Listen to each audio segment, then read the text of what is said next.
বাস্তবে, আমি কখনো কোনো মিথ্যা আশ্বাস আমার এই শ্রীমঙ্গল কমলগঞ্জবাসীকে দিতে চাই না। আমি বাস্তবে কিছু কাজ করে পরিবর্তন করে আমি এই অঞ্চলের মানুষকে কল্যাণের পথ দেখাতে চাই, শান্তির পথ দেখাতে চাই, সুখের পথ দেখাতে চাই। এই জন্য আপনাদের পাশে লাগবে, আপনাদের পাশে পেলে, আপনাদের সহযোগিতা পেলে, আপনাদের দোয়া পেলে আমি যদি নির্বাচিত হই, এর প্রমাণ আপনারা বাস্তবে দেখবেন ইনশাআল্লাহ। আমরা জানি বিগত 56 বছর স্বাধীনতার পর থেকে এই প্রাকৃতিক সৌন্দর্যের লীলাভূমি শ্রীমঙ্গল কমলগঞ্জ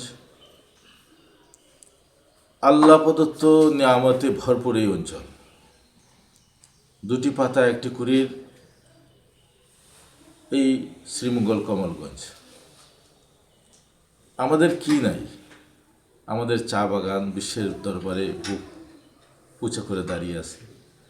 আমাদের পাহাড় পর্বত, হাওর, আমাদের লেবু বাগান, আনারস বাগান, কাঁঠাল বাগান, আমাদের কি নাই? সব আছে, কিন্তু আমাদের রাস্তাঘাটের উন্নতি নাই।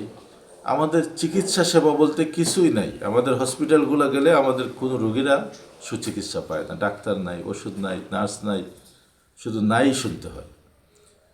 এরপর আমাদের শিক্ষা ব্যবস্থা আজকে ধ্বংসের দ্বার প্রান্তে।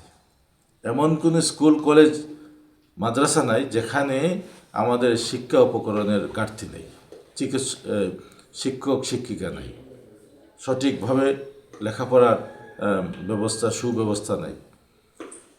এই সবগুলো বিষয় নিয়ে আমরা আমাদের হাতে পরিকল্পনা নিয়েছি, যাতে এই অঞ্চলকে একটি সমৃদ্ধিশালী অঞ্চল করা যায়, রাস্তাঘাটকে সুন্দর করা যায়, এই সুন্দর শহরকে আরও কীভাবে সুন্দর করা যায়, ক্লিন সিটি কীভাবে করা যায়, পরিষ্কার সিটি কীভাবে করা যায়, গ্রিন সিটি বানানো যায়, এই পর্যটন নগরীকে কিভাবে একটি সমৃদ্ধশালী পর্যটন নগরী করা যায়। আজকে যদি আমরা করতে পারি, হাজার হাজার মানুষ আসতেছে, তখন লক্ষ লক্ষ মানুষ এই অঞ্চলে বেড়াতে আসবে এবং এই পর্যটন খাত থেকে আমরা লক্ষ কোটি টাকা রাজস্ব আয় করতে পারবো।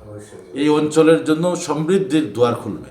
এই জন্য আমাদের একটা বিশাল পরিকল্পনা আছে, আমাদের ইশতেহারে সবগুলো দিয়েছি এবং আরও কিছু পরিকল্পনা আমাদের আছে, যা এখন প্রকাশ করতেছি না। যদি আল্লাহ পাক নির্বাচিত করে, আমাদের এই অঞ্চলে একদিকে পাহাড় পর্বতের লীলাভূমি, সৌন্দর্যের লীলাভূমি, অন্যদিকে আমাদের হাওর বাওর, আমাদের বাক্যাবিল, আমাদের গর্বের দল, আমাদের অনেক এই হাওর বাওরে অনেক নিয়ামত আল্লাহ পাক রেখেছেন। এই জন্য মৎস্যজীবী ভাইদের জন্য আমরা তাদের সঠিকভাবে তাদের কর্মসংস্থান করা এবং তাদের ন্যায্য অধিকার ফিরিয়ে দেওয়া, বিভিন্ন জনগোষ্ঠী যেমন মণিপুরী ভাইরা আছেন, বোনরা আছেন, খাসিয়া ভাই বোনরা, গারো ভাই বোনরা আছেন, আরও অন্যান্য ছোটো ছোটো যে ভাই বোনরা আছেন, তাদের ন্যায্য অধিকার প্রতিষ্ঠা করার জন্য আমরা চেষ্টা করব।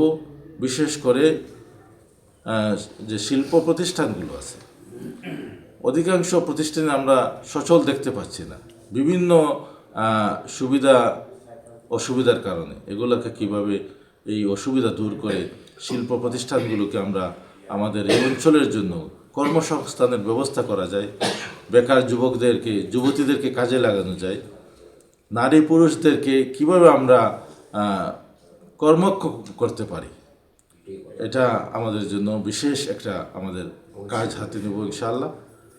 আর আমি আমার যে সমস্ত মুসলমান ভাইরা আছেন, বোনরা আছেন, তাদেরকে শ্রদ্ধার সাথে সালাম জানাই।